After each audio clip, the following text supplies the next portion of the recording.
Nationwide protests over police brutality.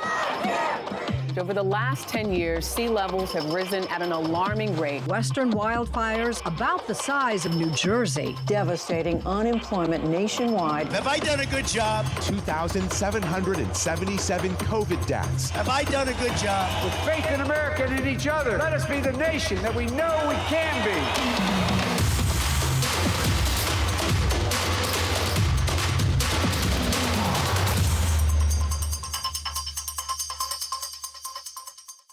Welcome to Democracy on the Brink. I'm Santita Jackson, and it's a joy to be with you. We're living in the most engaged election season that America has seen in more than 100 years. More than 161 million Americans voted, 2/3 of those who are eligible. Why? Because we want a more perfect union, because we know that our democracy is on the brink. We're on the brink of something great if we work for it, if we want it. I see it every day. I host Morning Drive on two of the largest progressive talk radio stations in the nation, in Chicago and in Minneapolis, St. Paul. But this is more personal for me. I've seen people bridging racial, ethnic, cultural, social, and political divides all of my life. I'm the daughter of Reverend and Mrs. Jesse Jackson. They have a ministry of nearly 60 years. They've worked with the poorest of the poor, and they've tried to help the wealthiest people in our society, the most privileged, understand that we all need each other. They worked for Reverend Dr. Martin Luther King for the princely sum of $75 a week. But they did that because Dr. King said to them, you know what? I'm going to teach you how to minister to the people, how to meet their needs. And that's what they've sought to do. Even when Reverend Jackson ran for the presidency, that's what he was seeking to do, to speak to their needs. I saw that so clearly when Willie Nelson, who is a tremendous supporter of Reverend Jackson, said, you know what, I want you to come to Farm Aid. This is just after he'd run for president the first time. Farm Aid, white, rural, Southern. What would Reverend Jesse Jackson and Willie Nelson be doing there together, no less, along with Jim Hightower? Well, they said to him, if you talk to them, if they hear your message of inclusion, if they begin to understand that you are actually fighting for them, you're going to win over some supporters and you're going to help heal the land. But when he walked out onto the stage led by them, you could have heard a pin drop. Then you heard some boos, you heard some silence. But after he finished talking and telling them this message of inclusion, this message that brought rural and urban America together, that brought the farmers and the people who eat the food that they produce together. You heard cheers, you heard run, Jesse, run. That's what we're talking about tonight. Democracy on the brink of bringing all Americans together. You'll meet Jane Clement, the author of Harvest the Vote. She's a Bernie-crat on the board of Our Revolution, but she is also the chair of the Democratic Party of Nebraska. How did that happen? And then we'll talk to civil rights lawyer, attorney Robert Patillo, the Southeastern Regional Director of Rainbow Push, the host of his own radio show on the iconic Black talk radio station WAOK in Atlanta. He's going to talk to us about the Georgia Senate runoffs, and he's going to let us know about the voter suppression and what Americans are doing there to fight back. So sit back, enjoy yourself, and let's get to work. Let's save our democracy. It's on the brink of something good.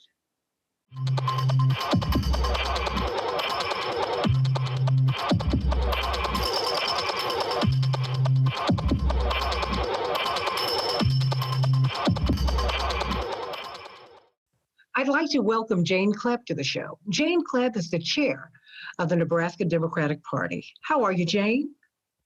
I'm good. It's snowing today, so all the kids are happy, so everything's good. Oh, you're going to have a white holiday season. Good for you. Good for you. How does a board member of Our Revolution, Bernie-crat, if you will, a progressive populist, bold Nebraska, how do you lead the establishment Democratic Party in Nebraska? How do you build a case for that? It's such a good question. I have a very strong activist roots to myself. I led the Keystone XL pipeline fight here for over 10 years.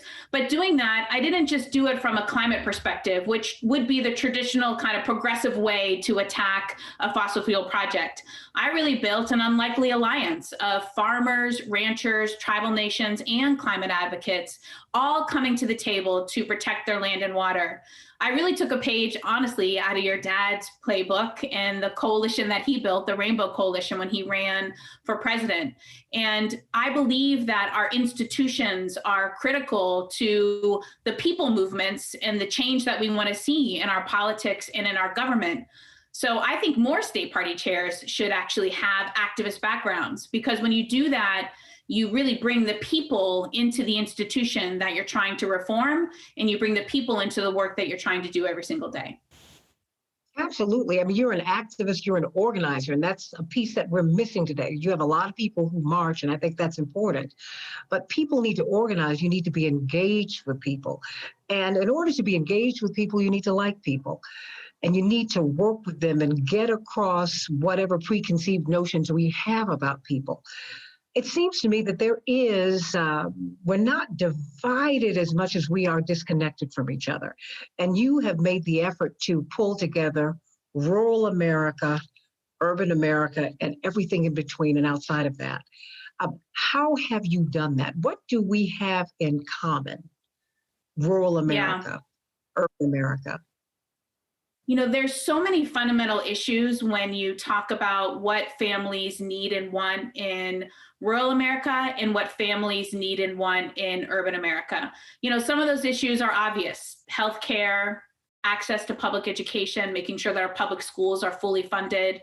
And then there's some things that are not so obvious. So for small family farmers and ranchers, I think a lot of people think that it's just white folks that are farming and ranching. And, in a lot of our states, we have Latino, Native American, Asian American, Black farmers. And what all of those farmers want, both white and communities of color, they want a level playing field. They don't want monopolies coming in and telling them, you can only produce, this certain chicken has to be, processed at this certain plant, and you're only going to get this certain price. That's what happens with monopolies.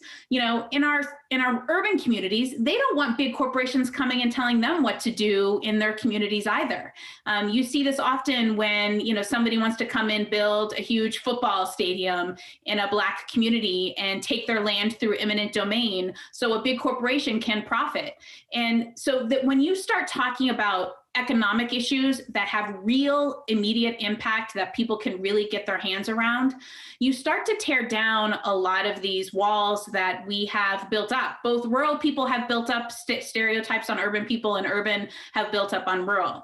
But what I have found is that these conversations have to happen on a regular basis, and it can't just be in a training room with flip charts where we talk about our differences. We have to do actions together. We have to be in concerts together. Willie Nelson is really famous for this, right? He talks about how he has, both, people that wear overalls and hippies at his concerts, but they're all there kind of celebrating the music together. And as activists and people in politics, we have to get back to that. We have to get back to actually talking about issues that impact people's daily lives, rather than pretending that there's no bridge that can come into our communities anymore. Jane, you're bringing up something that's so important, these preconceived notions, these biases, these prejudices, if you will, that we have about each other, that rural America might have about urban America and vice versa. What are those preconceived notions, and how can we get over them? You mentioned my father's Jesse Jackson 84 and 88 campaigns, and people were surprised to see him going to see the family farmers who were white, who were brown, who were Black, who were all colors, who were all backgrounds. And many of the white farmers would obscure their identities because they said, when I go home, this is going to be a problem. But as he continued to run and cultivate these relationships, which you are doing right now, the barriers came down. I mean, most people don't know that you would be working across these racial and ethnic lines. Yeah, that's absolutely right. And honestly, you know, I talk a lot about your dad's campaign in my book, Harvest the Vote. And when I'm talking to folks in the Democratic Party, when they're trying to struggle, you know, how do they start to reach rural voters again? How do they start to earn that trust? Or as folks are just trying to wrap their brains around how rural people who often are dealing with poverty issues and dealing with, their small businesses closing, just like some of our urban communities are, how can they then support somebody like Donald Trump? And your dad used this famous line. He said, we have to unite the eaters and the feeders. And he was really talking about, you have the producers of, our food living in our rural communities, obviously that everybody in our urban communities also eat. And when we start to unite on an economic message, when we start to unite on a social justice lens, when we start to talk about how big corporations are really screwing both the family farmers and the single mom in North Omaha that's just, trying to work 3 jobs to make sure that her kid is able to go to a good school and have the health insurance that she needs to make sure that she takes care of her family, you can start really bridging these gaps. And Reverend Barber is doing this with the Poor People's Campaign. And this is not, I often try to tell people the Democratic Party and as Democratic candidates, you don't have to be a conservative in order to win in a quote unquote red and rural state.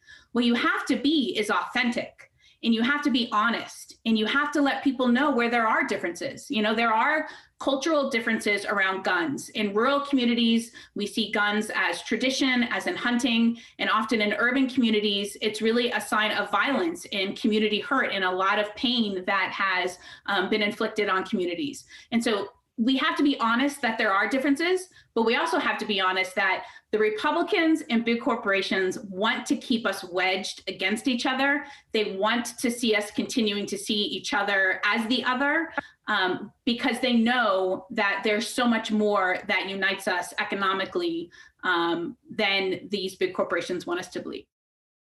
Well, how can we get the Democrats to really understand that? Because you see the disconnect. We are from the Midwest. And in the Midwest, you have Chicago, and you have the rest of the state, which is a farming state. You have Omaha, and you have the rest of the state, farming state. Cleveland and Dayton and a few other cities in Ohio, but they farm there. And on and on and on we go. And it seems to me that Democrats need to work harder to pull the urban and the suburban and the rural in particular communities together. We saw that in Milwaukee, for example, this past year when the pandemic hit.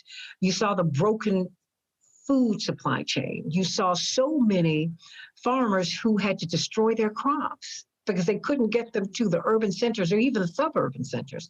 How do we help Democrats to really understand that, to campaign on that and do something about it?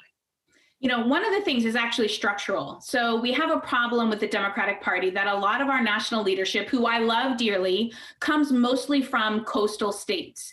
And when you're talking about, mostly New York and California being our party leaders, you really miss what's happening on the ground in the Midwest. So we first have to make sure that people who are heading up the DCCC, the DNC, all these party committees that decide on who gets money and what candidates are recruited, we need those faces to look differently, meaning we need way more communities of color being represented in leadership positions within our party. We also need regional diversity. We need more rural folks and folks in the South being in those leadership positions. Because when you look at Illinois or you look at Nebraska and you're not from those states, you may not see the possibilities of wins in certain communities that if you looked on a piece of paper, you would think the Republican advantage is just way too difficult to overcome.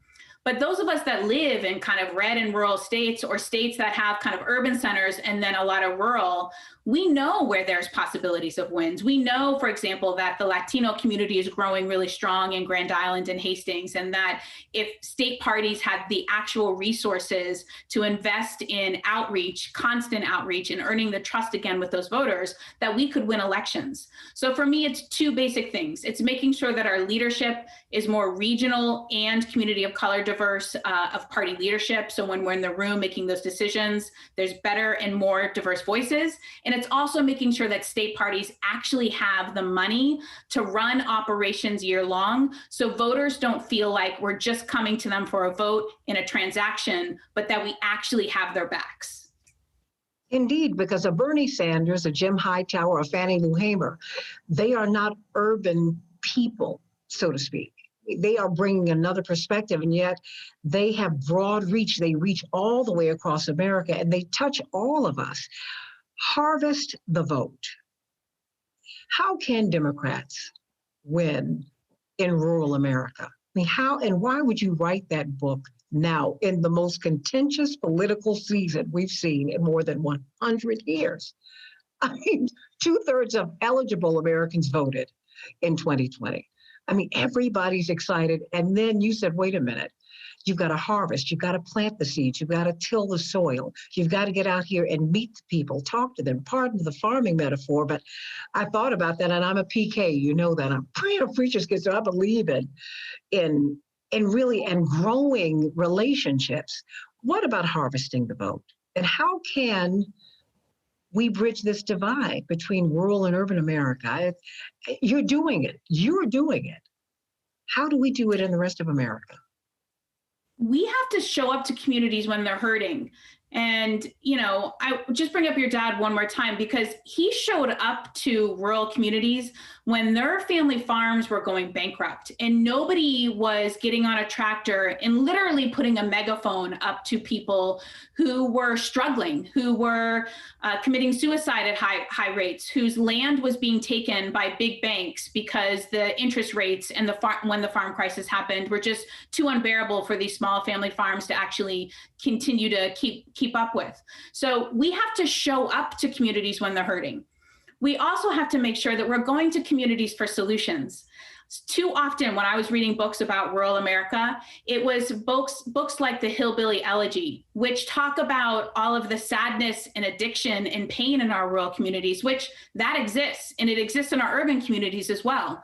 But there's also a lot of creative solutions that are happening here in rural America, one of which is clean energy, you know, and that is one of those issues that really does bridge urban and rural. We all know that we need to transition to clean energy, and often where the land is, in order to build out these massive amounts of clean energy, whether it's solar, wind, and transmission lines and biofuels, a lot of that land is in rural America. So if urban America and all of our coastal brothers and sisters, if they want to see a cleaner future to attack climate change, then you need to start building those bridges in rural communities, because what we're going to see happen, and we're actually seeing this a little bit in Nebraska and Iowa right now, is these kind of big clean energy companies are going to come into rural America. No conversation, no trust has been built. Some of them don't believe in climate change, and we have to really start that education process. They're going to put barriers up to build clean energy. So this is exactly what we need to do as Democrats. We need to start building those bridges now. We need to start meeting people where they're at. If I were to have walked into a room of farmers and ranchers when we first started fighting Keystone and say to them, you may be here because you want to stop the pipeline to protect your property rights and end eminent domain, and you want to protect the water for your farming, but I'm here because of climate change and we're never going to talk about property rights and water, they would have laughed me out of the room, and that pipeline would be in the ground pumping tar sands to the export market. I didn't do that. I went into those rooms and I listened to them.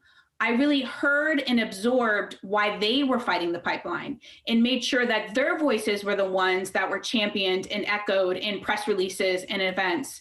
And then we literally did plant seeds together. We planted Ponca sacred corn that came from one of the tribes where this pipeline would be impacting. And we planted that together. And the conversations and trust and stereotypes that were essentially blown out the window while people were shoulder to shoulder, hand planting corn together and then harvesting that corn. That is how we actually will be able to make political change in our country. It's going to take time and it's going to take money, but it is possible, because I see it every day on issues from immigration to climate change and more. And we can't leave these votes on the table. That's why we have to harvest the vote. How Democrats Can Win in Rural America. You've got to get this book. Jane Klebb, you've done a great service to us. Thank you for being chair of the Democratic Party in Nebraska. Thank you for being part of our revolution, and thank you for this magnificent book. You're going to show us a lot, teach us a lot about coming together in the United States of America, our home. God bless, and happy holidays to you.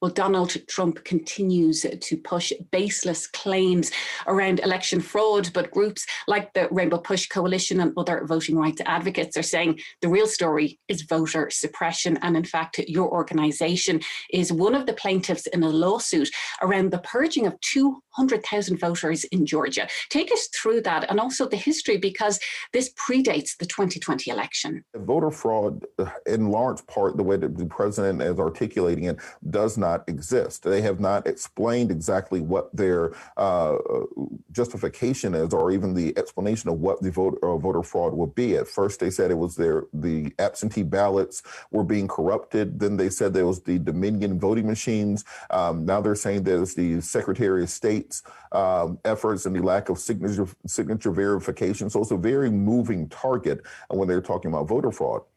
On the question of voter suppression, the lawsuit has been filed by a coalition of organizations, including Black Voters Matter, the Transformative Justice Coalition, Rainbow Push Coalition, as a very simple idea. The Secretary of State's office purged 200,000 voters from the voter rolls about a year ago.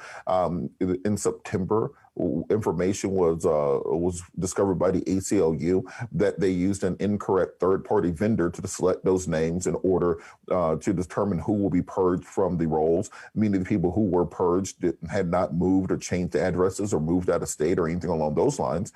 So we're simply asking the federal judge to restore those names to the voter rolls and allow those people to vote. If they choose to exercise the vote, then if they choose not to, we just want to ensure that they have the right to do so without additional steps being put in place. And the history of voter suppression in Georgia is a very clear and obvious one. You can go back to poll taxes and literacy tests, questions about whether or not you can answer how many bubbles are in a bar of soap or how many jelly beans are in a jar in order to be able to vote. Land ownership requirements, which were for a long time in Georgia, reserved the franchise to only owning white men, even after constitutional amendments were passed in order to allow African Americans and women and poor people to vote. And so about 20 years ago in Georgia, we passed a voter ID law. And what the voter ID law required is that an individual had to have a state-issued voter ID in order to vote. And at the time, the state charged $10 to get that ID. The federal court struck that down as a poll tax because what they were simply trying to do was go around the requirements that you cannot charge people to vote by creating an additional fee in order for people to vote. So there's always been continuous efforts in Georgia to reduce the franchise. That's because Georgia is a purple state that has been masquerading as a red state for years. Georgia is a state that's 35% African American, 12% Latino, 6% Asian, 52% women. Atlanta is one of the largest LGBTQ communities in the country. We've had massive transplants from northeastern states seeking warmer weather and lower taxes in recent years. We've had an explosion in our colleges and universities, making the population much younger and more progressive here. So Georgia has become a purple state, and they've been using efforts at voter suppression to continue to have political power in Georgia, despite not having the demographic population. And this is best shown by the fact that the last Democrat or African American or minority in general to win statewide was Thurbert Baker in 2006. When Thurbert Baker won in 2006, the Attorney General's race, which was a statewide office, he got 60% of the vote nearly. Republicans took power in 2010. They did redistricting. They reduced the number of days for early voting and absentee voting in 2011. They made it more difficult to vote. They had stricter voter ID laws put in place. And because of that, Republicans now have a constitutional majority in the House and the Senate. They control the all statewide elected positions. They control the courts in the state of Georgia.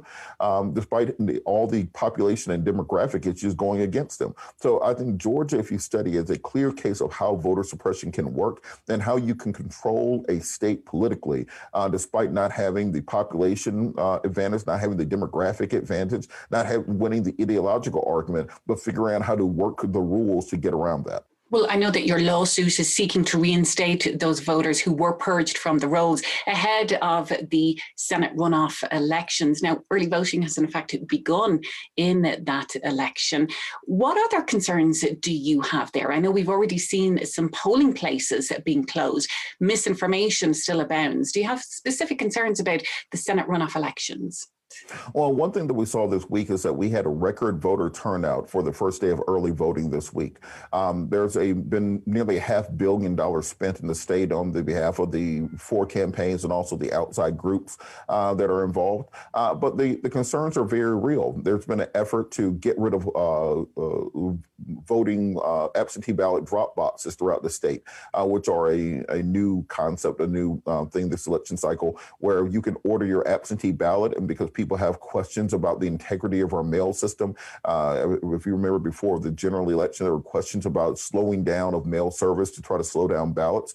We have absentee ballot drop boxes where you can request your absentee ballot, fill it out, and drop it in that box instead of having to go to the elections office during business hours when most people are at work. That's a way to expand the franchise. There have been efforts to limit that. Additionally, there have been efforts at curtailing Saturday voting, which is very big for working class people and poor people who cannot come down to a government building between 9 a.m. and 5 p.m. on a weekday. Also efforts at curtailing the number of early voting locations. What we saw during the racial reckoning this summer, and also because of COVID, is things such as the State Farm Arena where the Atlanta Hawks play being opened up as an early voting location. Churches opening up, more precincts than ever opening up. And when you expand the franchise, when you allow more people to vote, you get a better representation of the will of the people. There's other groups that feel that you need to reduce the number of people who vote. Our Speaker of the House here, Ralston, said that if you allowed everybody to vote, Republicans would never win again. We heard similar statements from Ted Cruz and even Donald Trump nationally saying that if you have this number of ballots, Republicans won't be able to win another election. So there's clearly one side of the aisle that is seeking to expand the franchise and another side which is seeking to contract the franchise. So the concerns that we have going into the January runoff is to ensure that we have a fair representation of the will of the people, regardless of which party wins. We just want to ensure that there's a free and fair election where everyone who wants to cast a ballot has the ability to cast a ballot, that ballot is counted, and that the representation of the state matches the political will of the state and is not simply selected, or that the rules aren't being played with to favor one side or the other. Well, there is a lot of attention right now on Georgia because of the Senate runoff elections. And I'd like to look at one of those races in particular, with the focus now on Reverend Dr. Raphael Warnock, who is the Democratic challenger in that race. Now, his opponent in that race and other Republicans continue to label him as a radical liberal. And Dr. Warnock is a pastor at the Ebenezer Baptist Church in Atlanta that has a strong history in civil rights. In fact, that was a church Dr. Martin Luther King Jr. preached at. In fact, it's a church that you attend, and excerpts of Dr. Warnock's sermons are being used in these attack ads, once again labeling him as a radical liberal. And that is being used, in a derogative way because he is espousing progressive ideas. Take us through that and the history of that kind of vilification of any type of progressive platform. Well, it's very interesting that there's a couple different kinds of theology, a couple different ecumenical backgrounds that you can approach both politics and church with. On the one hand, you have the prosperity prophets, people like Paula White who talk about money all the time. There's no problems for some reason with certain groups, certain conservatives. There's nothing wrong with talking about money all the time. And that's not a radical idea. The idea of pastors having jets and airplanes and those sorts of things. But then there's the revolutionary version of theology, which talks about healing the sick, ministering to those who are downtrodden, making governmental power match the words of God. And if you want to get a perfect example of that, that is Moses going to Pharaoh saying, "Let my people go." That is that version of radical theology. That is Jesus walking into the temple and flipping over the tables of the money changers. That is radical theology.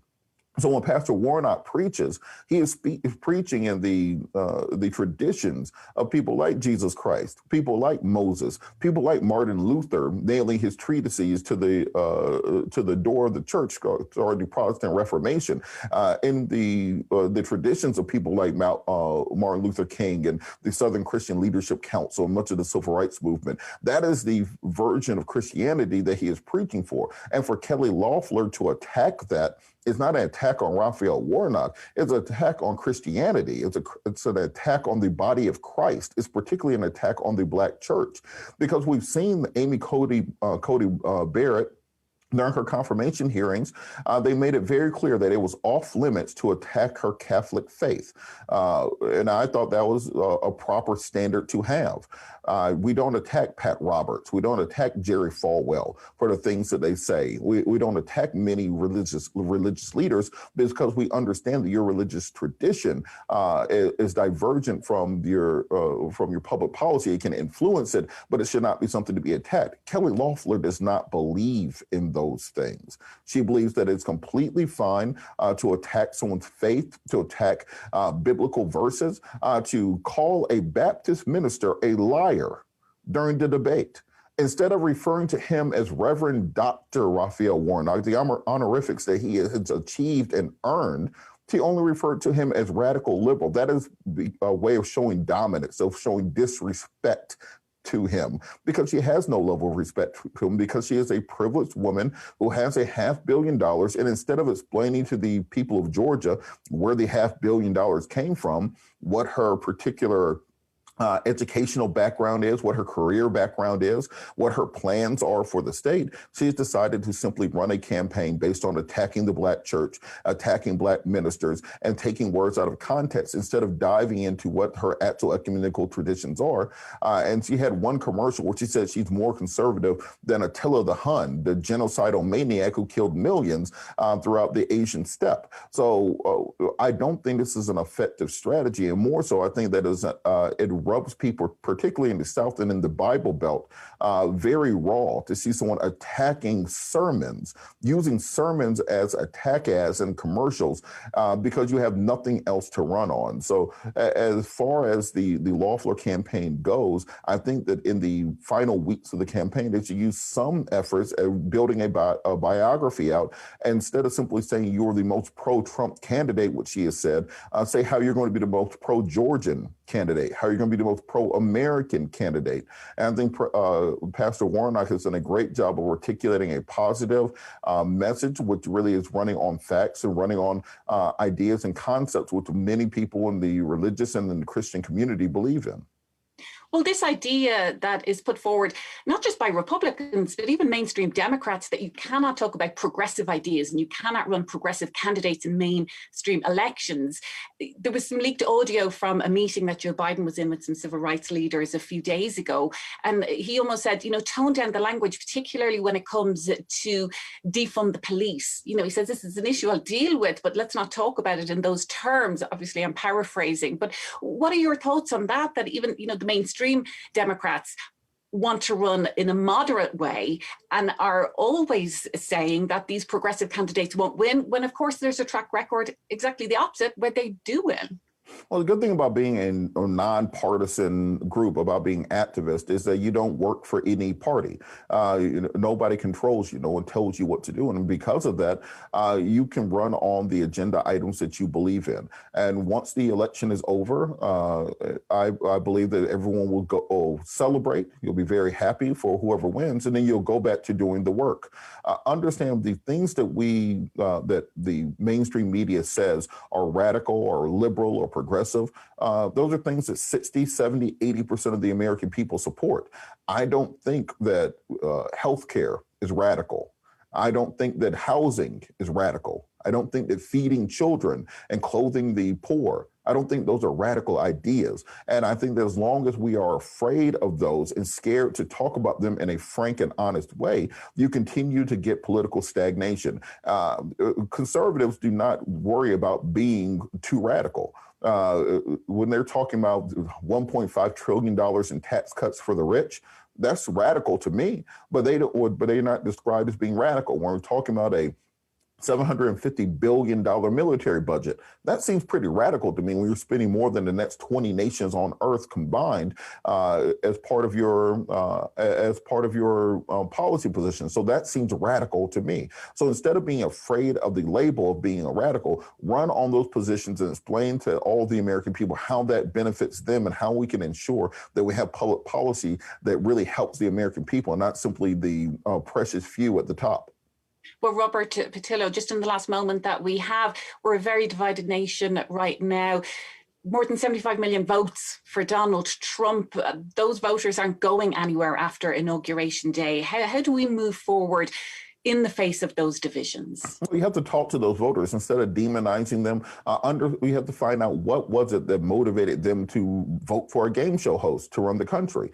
Talk to them about issues of Social Security and Medicare, that socialism is not coming to destroy you, but rather we have to have a society that's built on prayer, a society that's built on helping everyone. And that the way to do that is through having the types of governmental system that helps to level the playing field. So we have to bring them back into the fold instead of trying to exclude them out. And I believe that once you build that society and campaign and talk and work with them, they'll realize that instead of running on division, that bringing the country together is the best way to go forward.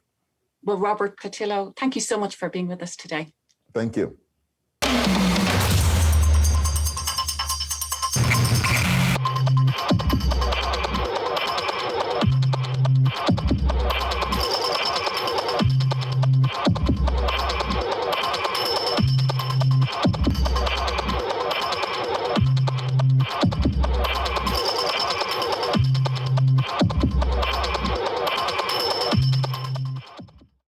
Now it's time for Bridging the Divide, where we examine strategies for how to move forward when we're experiencing such division in society.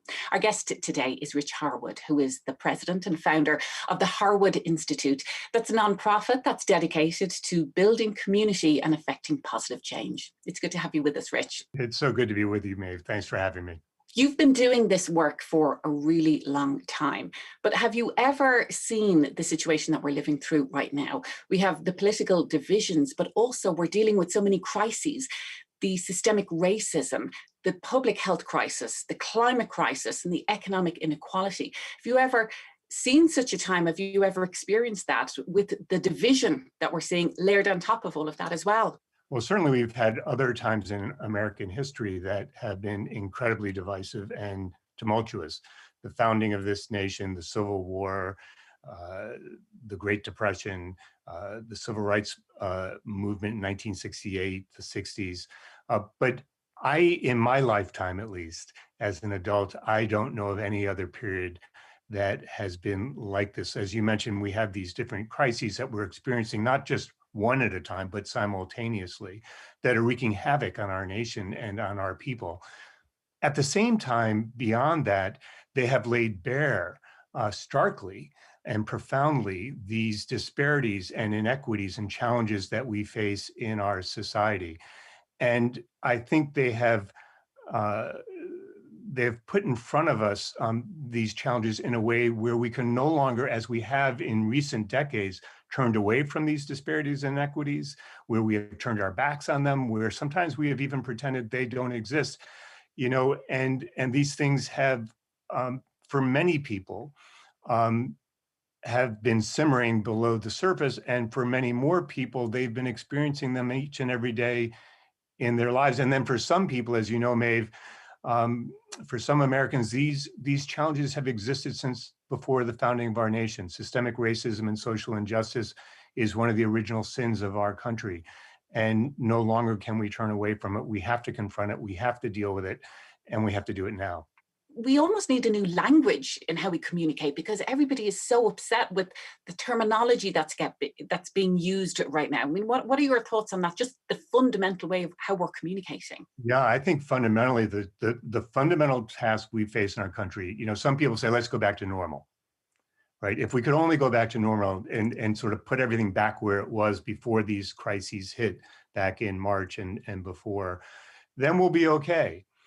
And, as you know, Maeve, and as your listeners know, your viewers know, normal wasn't all that good for a lot of Black and brown people in our country. Normal wasn't all that good for people who didn't have adequate health care insurance. Normal wasn't all that good for people who didn't have access to mental health services. Normal wasn't all that good for people who were fighting opioid and meth addictions.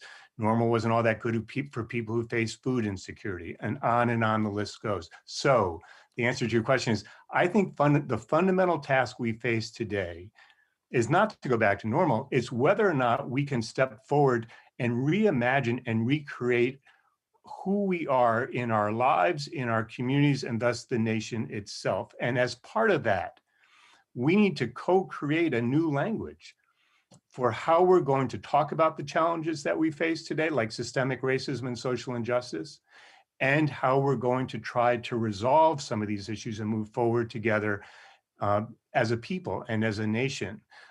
And I think this is one of the great challenges we face today. And we've got to resist the urge. I think this is one of the great things. We've got to resist the urge to want to go back to normal. It's not going to help us.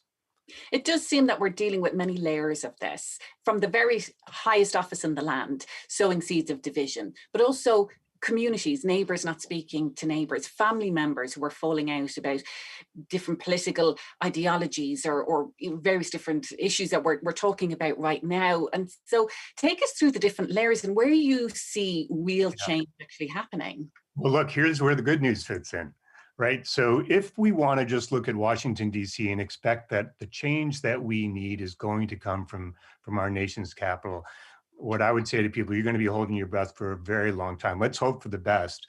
But I think that the divisions and acrimony and name calling and aspersions that people cast at one another will continue in DC for some time. I think that has now seeped into our state capitals, and so many of our state capitals, what you're seeing in Michigan right now, are experiencing the same kinds of things, including death threats against elected officials, from the governor to the Secretary of State to the Attorney General to now members of the State House. Where the real change, I think, where we need to focus our efforts and where I'm seeing real change and where I gain a genuine sense of possibility and hope is when I look to local communities. Let's just take the crises that we're facing right now. Look at how people in local communities have come together to respond to COVID.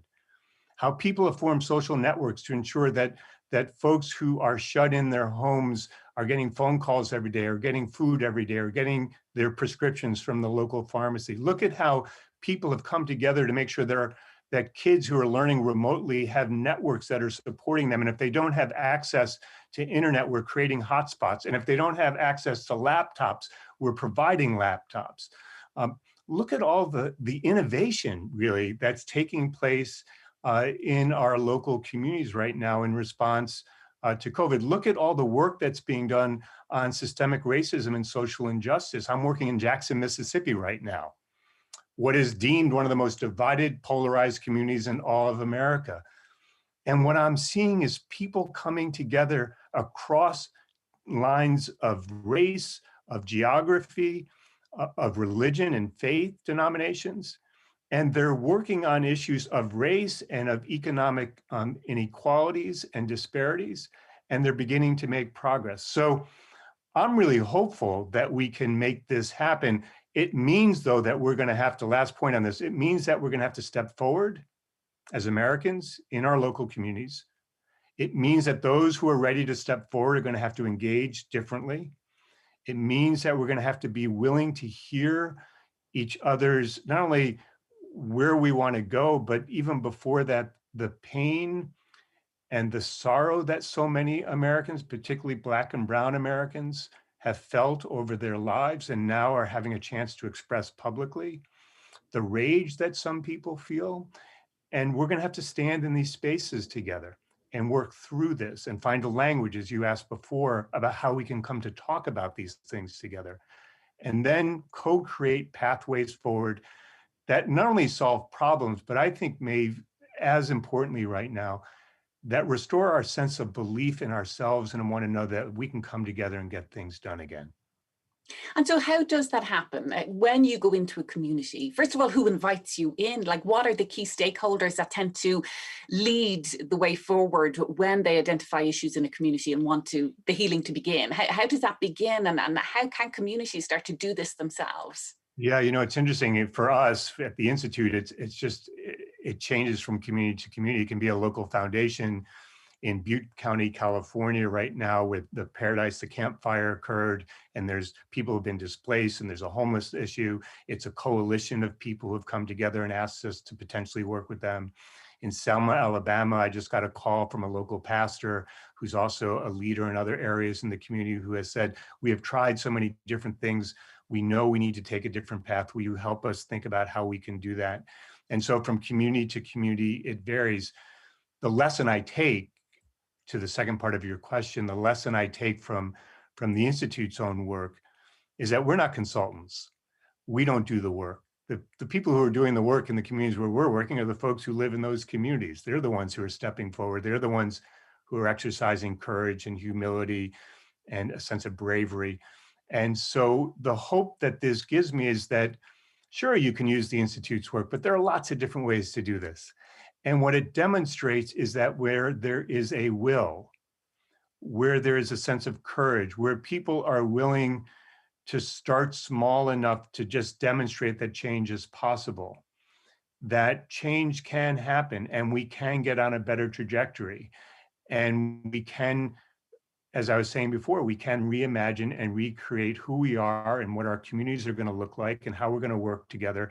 And my hope beyond that is that will begin to bubble up into the rest of the nation and spread like a pie. We're dealing with a pandemic now, a negative contagion, but there are such things as positive contagions in society. That's how hope grows. That's how a sense of possibility grows. That's how our faith in one another grows. That's how we've gotten out of all crises before. And I believe we'll do it now again, and we'll come out stronger from this. Well, I know that you talk about the key mantras to take action. So what are some of those? Yeah, so these are things everyone can use. So this is an example of what your viewers could use without knowing anything about the Institute's work and about ever reading anything I've written or done. 4 mantras. They're not our practice, but they sit in our practice, the practice that we teach people in communities. And they go something like this. Number 1, if in fact we want to create change and restore our sense of possibility and hope and get on a more hopeful, just, equitable path, then number 1, we have to be turned outward toward one another. So many of us, particularly now, are turned inward. We're fearful, we're afraid, we're hunkered down. And the more fearful and afraid we become, the more hunkered down we become and the more inward we turn. So the first step is, if in fact we want to create a more hopeful, inclusive, just society, then we have to be turned outward toward one another. How else could we know what matters to each other? How else could we know what really needs to be solved in our communities? How else would we know where we might be, what the possibilities are for where we could start taking action? So that's number 1. Number 2, get in motion. Get in motion. I'm about to release a new book called Unleashed, and it traces change over 30 years in communities that we've worked in. We only worked with them for the first couple of years usually. So this is long after we left. And what got unleashed was a chain reaction of events that people kept building on over and over and over again. How did that chain reaction start? People got in motion. They started doing things. And the more we're in motion, the more we discover a sense of possibility. The more we discover a sense of possibility, the more we discover new ways of acting together. The more we discover that, the more we discover new partners and new ways of moving forward. So that's number 2. Number 3, I mentioned this earlier, just a moment ago, start small to go big. In our society, there is this bias that if your actions aren't scalable from the get-go, if they're not big and shiny, if they're not comprehensive, if they're not complex, if they're not sophisticated, they don't hold value. But Maeve, think about this. Every change in American society since before the founding of the country started by small groups of people starting with small actions and building up over time. And the reason why those small actions are so important is we can touch and feel them, we can create them together, and we can grow them over time. And too many large comprehensive actions that we impose on communities stall out. They increase frustration, they deepen cynicism, and they make us believe that we don't have the innate capabilities to create change. But we do. Last one. The last one is we have to focus on creating a trajectory for hope, a new trajectory for hope. The challenges that you mentioned at the top of this discussion, the pandemic, systemic racism, the economic turmoil that we're experiencing, no one believes the disparities in education that so many people face in their local communities and across the country. No one believes we're going to solve these overnight, except we keep promising that we're going to. We keep making these false promises to people, which only, again, increases frustration, skepticism, and cynicism. What I think Americans want more than anything, not what I think, what I've come to learn by working with people in local communities that they want more than anything, is a sense of possibility and hope that we're on the right path, that the path is moving in the right direction with increasing momentum and ever expanding civic confidence. That doesn't mean we're going to fix the problems overnight, but it means we're making down payments and we're moving and our efforts are ever expanding. We can do that. And I've seen it time and time again happen in local communities. Well, our guest today has been Rich Harwood, who is the president and founder of the Harwood Institute. You can find out a lot more about their work, including the podcast, the Facebook Live series, and many, many resources on bridging divisions. It's all at the website, theharwoodinstitute.org. On behalf of our team, I want to thank you for joining us for Democracy on the Brink. We hope that you've been empowered. We hope that you've been inspired. We hope that you will go away knowing that you have a role in making this republic real and this democracy great. Next week, we will have former Ohio State Senator Nina Turner, the host of the podcast, Hello Somebody, the co-chair of the 2016 and 2020 Bernie Sanders for President campaign. What does she have to say? Whatever she has to say, you know it will be empowering, you know it will be enlightening. You know it will be something that you need to hear. So next week, grab a friend and join us on Democracy on the Brink.